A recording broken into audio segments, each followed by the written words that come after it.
میں سیالکوٹ کینٹ اللہ والے چوک کی پولنگ ایجنٹ تھی.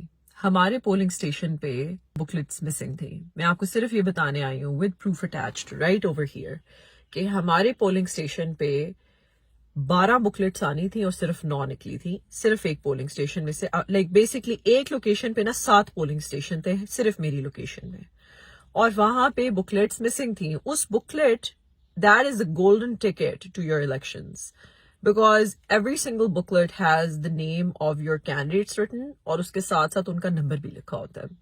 تو آپ کو یہ سمجھنا بہت ضروری ہے کہ اگر ریحانہ ڈار ہار رہی ہیں تو پیچھے سے جو ای سی پی کی طرف سے ہمیں بکلیٹس آنی تھیں وہ بیگ میں سے نکلی نہیں تھی, اور اس کا پروف اس کا لیٹر, اس کی ویریفیکیشن تھم پرنٹ سمیت ہمارے پولنگ ایجنٹ نے, میں نے اور مختلف لوگوں نے اسٹیمپ کر کے, ساتھ ہمارے جو سپروائزر تھے اس پولنگ اسٹیشن کے انہوں نے ای سی پی کو انفارم بھی کیا تھا.